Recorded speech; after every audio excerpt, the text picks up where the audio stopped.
The wedding reception was in full swing when the ballroom doors flew open, and Patricia swept inside like a woman who had never been near a hospital bed. This marriage is spiritually void. 200 guests turned. A sea of frozen faces. Sarah and Daniel stood rigid by the dance floor. Their first dance stopped cold. The MC, desperate to salvage the evening, called the couple to the cake table with a voice that cracked under the weight of the tension. They lifted the knife together for the cameras. But Sarah's smile was a mask. Across the room, Patricia raised her wine glass in mock salute. Then movement in the crowd. Dr. Joseph Riley, Patricia's own cardiologist, stepped forward with a small folded note in his hand. As the flashbulbs popped, his hand brushed Sarah's wrist. She felt the crisp edge of paper pressed into her palm, out of sight of the guests. She unfolded it beside the untouched cake slice. Daniel leaned in to read over her shoulder. The words on the page turned her blood cold. Her eyes lifted and found Patricia across the ballroom, still gloating, still unaware that the game had just ended. Without a word to anyone, Sarah handed the note to Daniel and walked to the bandstand. She took the microphone. The room went dead silent. 24 hours earlier, the rehearsal dinner had been a cautious truce until Patricia's champagne flute shattered on the floor. Her hand flew to her chest and she crumpled onto the table. Mom, can you hear me? Call 911? The tent erupted. Guests scrambled back. Waiters dropped trays. Daniel knelt beside his mother, his voice cracking with desperation. Sarah didn't move. Her hospital instincts kicked in, analyzing. Patricia's gasps were too rhythmic. Her chest clutching was too theatrical. As Daniel cradled her head, Patricia's eyelids fluttered. For the briefest moment, her gaze met Sarah's with a cold, deliberate clarity that had nothing to do with a medical emergency. This isn't a stroke. She's performing. But who would believe a daughter-in-law over a mother fighting for her life? Paramedics cut through the panic, their movements efficient. They strapped an oxygen mask over Patricia's face and lifted her onto a stretcher as Daniel hovered helplessly. The ambulance doors closed. Red lights swept across the tent. Daniel turned to Sarah, his face a battlefield of fear and duty. I have to go with her. The rehearsal dinner is over. Tomorrow, we might need to talk about postponing the wedding. If I agree to postpone, Patricia wins. If I refuse, I'm the monster who forced a wedding over her deathbed. Either way, I'm cornered. The hospital waiting room simmered with judgment when Sarah arrived at 2 a.m., still in her rehearsal dress.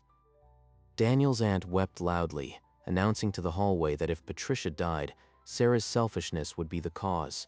His father, cold and formal, told Sarah the family expected a postponement. Decency required it. Patricia is stable. The doctor said she isn't in danger. Postponing just rewards her dramatics. You can't talk like that. She's my mother.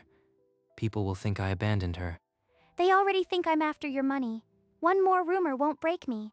The aunt pulled the father toward the exit, hissing that the wedding was cursed.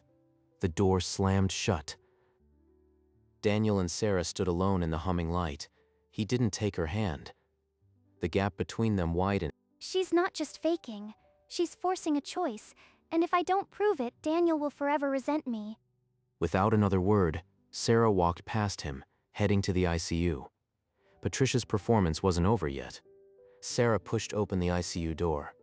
Patricia lay propped on pillows, oxygen tubes in her nose, but her eyes were sharp and calculating. Oh, the social climber finally shows up. Come to gloat that I'm still breathing?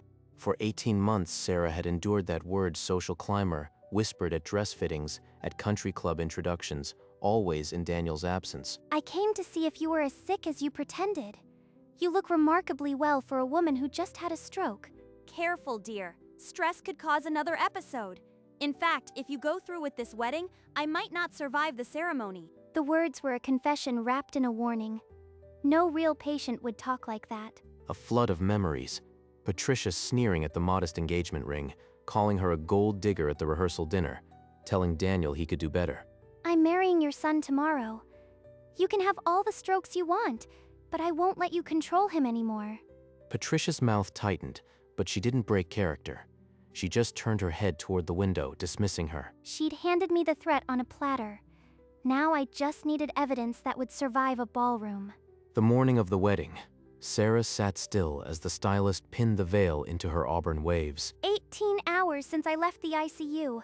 Those 8 words keep circling. I might not survive the ceremony. Her phone vibrated. The caller ID read venue coordinator. Someone called you claiming Patricia had another stroke at home? That's impossible. She's still in the hospital. Do not cancel my ceremony.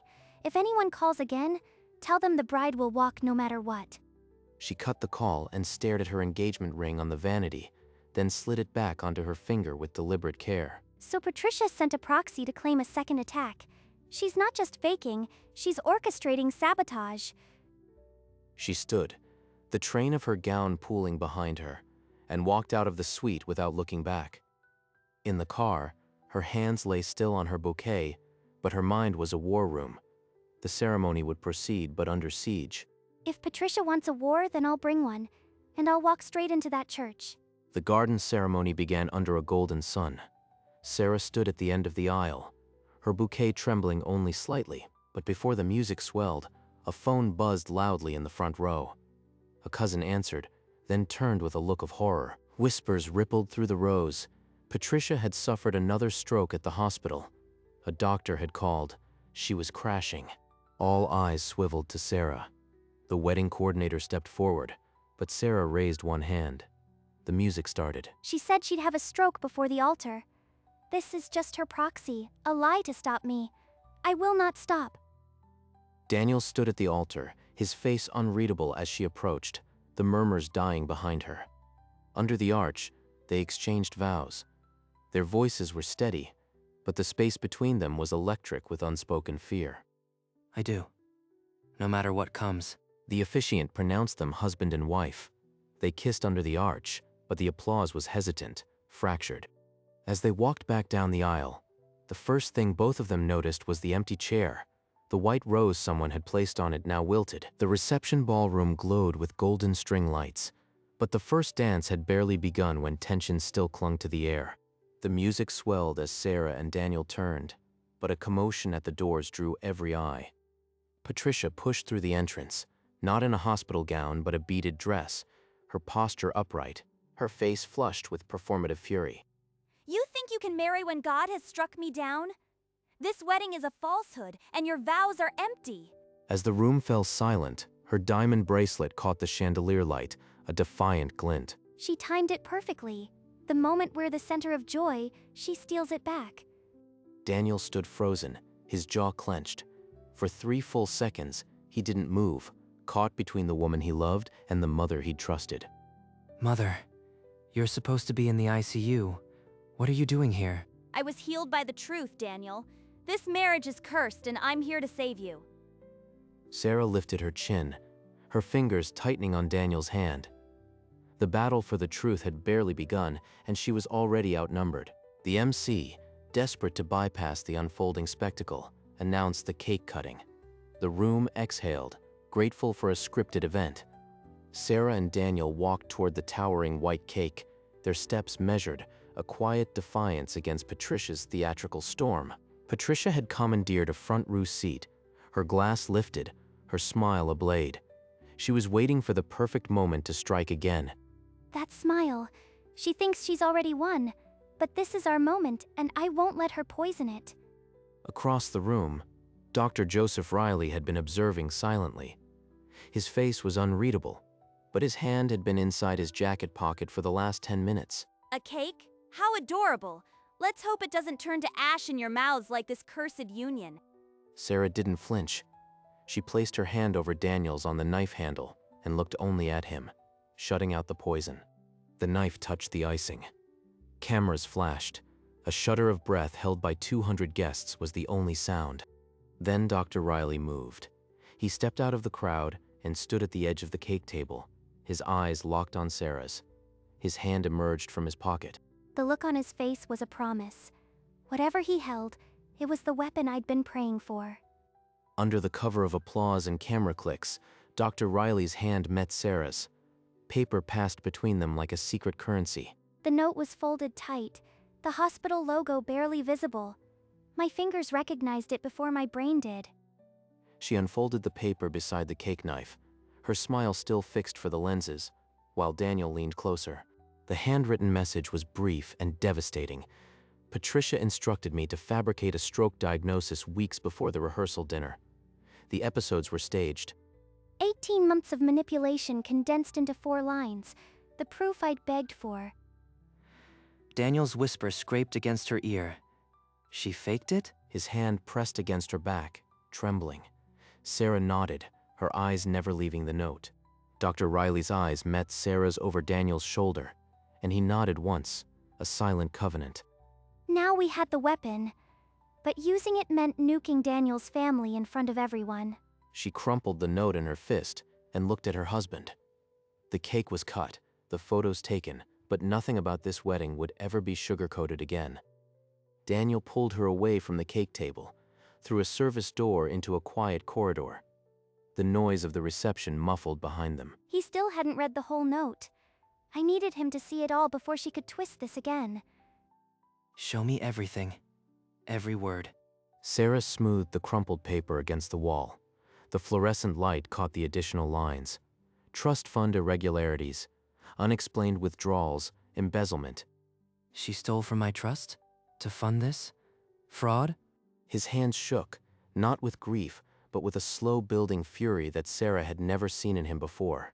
We confront her now, privately. Give her one chance to leave quietly before I read this to everyone. If she refuses, then I'll read it myself. She's not my mother anymore.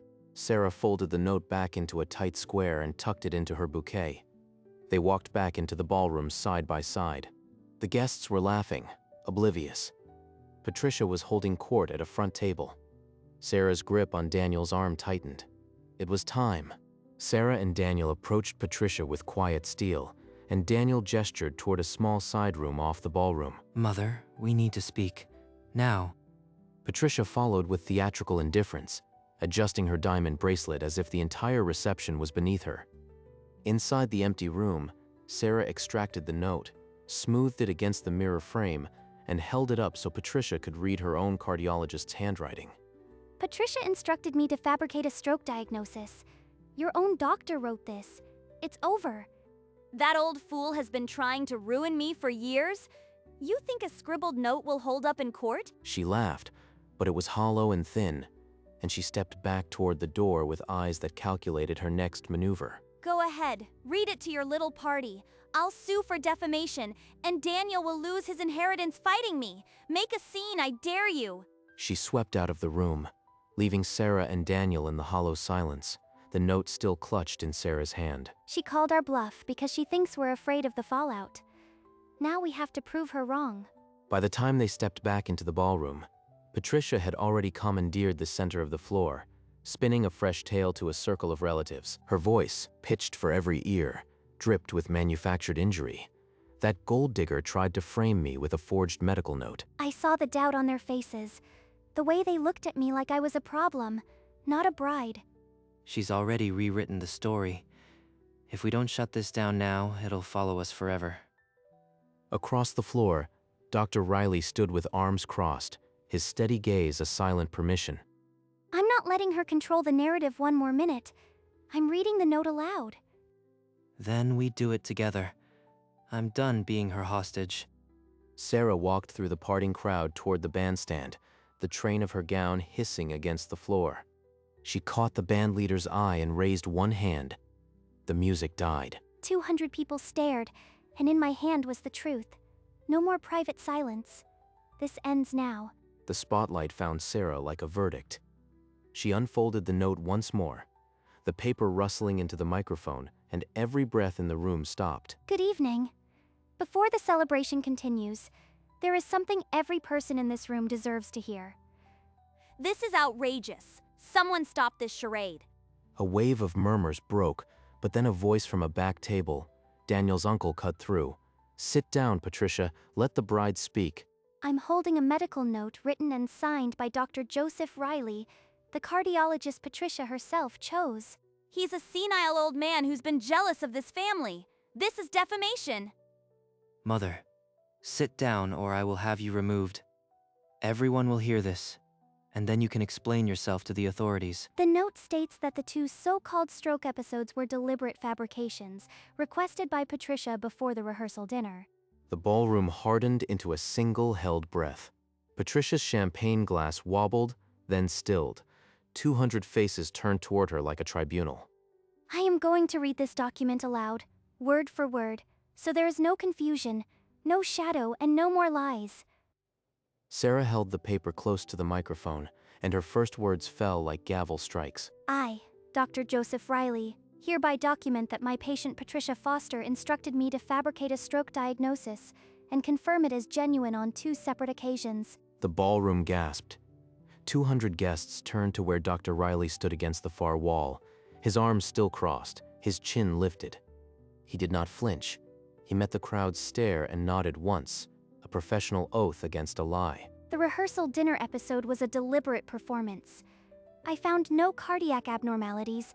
The symptoms were voluntarily produced. Patricia groped for her wine glass and missed, her manicured hand scraping the tablecloth. She had approached me weeks earlier, asking me to confirm a fake medical emergency in the event the wedding proceeded. Voices erupted. She asked for this? She staged her own stroke? The room crackled with outrage. The second report, called into the ceremony venue, was a prearranged fabrication. There was no medical crisis at any time. Patricia's composure shattered, but the note held more. Sarah's eyes flicked to the final paragraph, and Daniel stepped closer, bracing. And there is more. Dr. Riley also documented that the funds to orchestrate this deception were embezzled from a trust account belonging to Daniel Foster. She what? She stole from my trust to pay for this circus.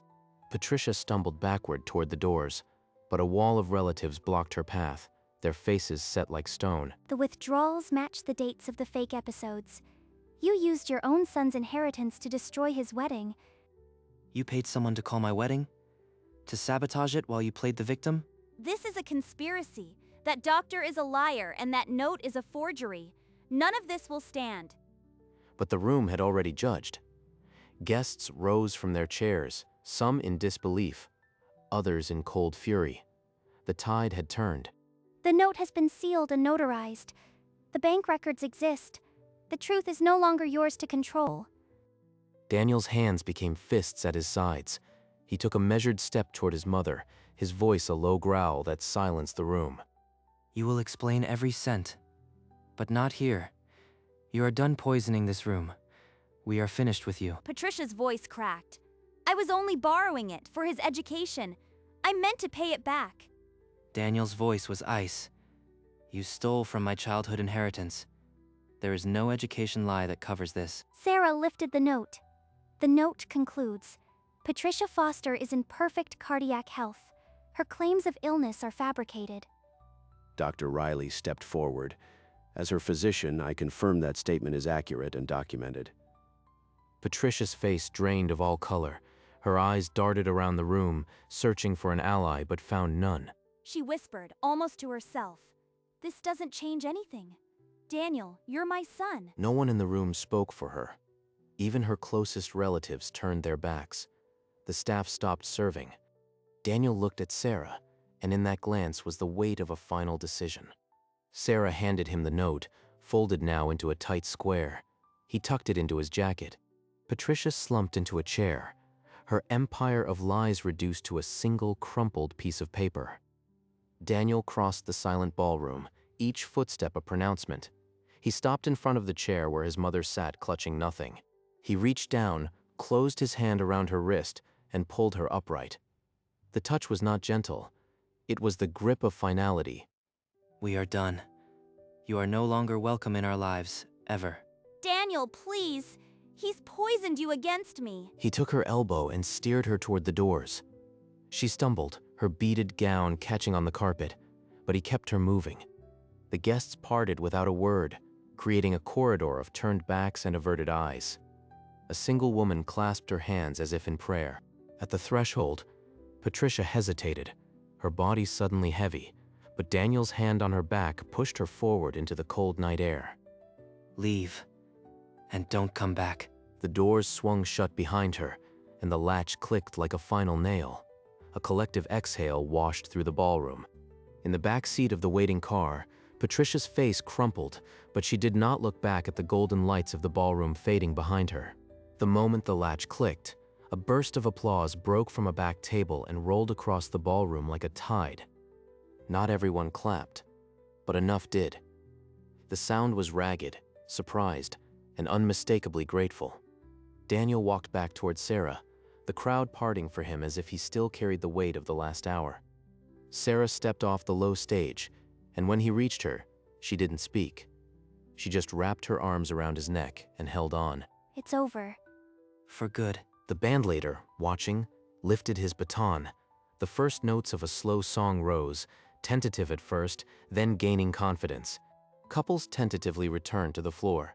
Glasses were refilled, and laughter seeped back into the air like oxygen into a starved room. I spent a year and a half being called a stranger in this family. Tonight, I'm the bride who told the truth.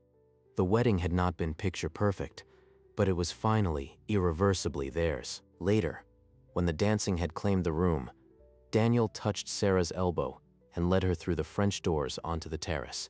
The night air was cool, and the golden light from the ballroom spilled across the flagstones. They were alone. She pulled the note from her bouquet, its creases worn soft, and traced Dr. Riley's signature with her thumb. You carried this all night. You carried it for weeks, really. I knew she would force it. I just didn't know how much it would cost you. It cost me a mother I never really had. What I gained is worth more.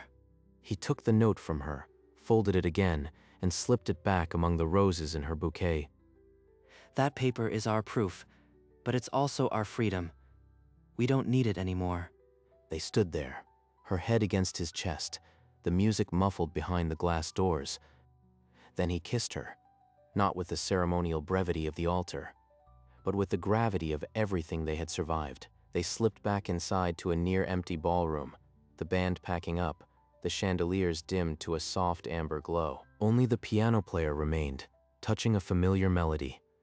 Daniel pulled Sarah into the center of the floor. She rested her head against his shoulder, and they began to sway, not for anyone else, just for themselves. The note was still visible, nestled among the white roses, a quiet reminder of the battlefield they had cleared. No cameras now. Just us. They turned in slow circles, the train of her gown brushing the empty floor, a silent waltz of survival. The tables were empty, the glasses cleared, but the room still held the echo of everything that had been said. Her bouquet, with the folded paper, rested against his back as they moved, the proof now just a keepsake.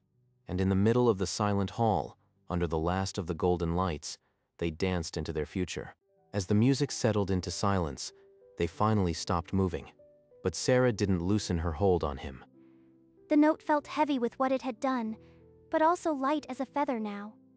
She pulled the note free one last time and traced the signature, a ghost of a smile on her lips. We'll keep it. A reminder that we faced the worst and chose each other anyway. He pressed a kiss to her forehead, and they stood wrapped together in the near-empty room. A busboy cleared the last champagne flute, and the chandelier's gold dipped into shadow. Sarah tucked the note back among the roses. It was no longer evidence, it was history. The camera held on them, a small figure in the vast ballroom. Then the image slowly began to soften into a blur. The edges turned to gray, and the frame dissolved into quiet darkness.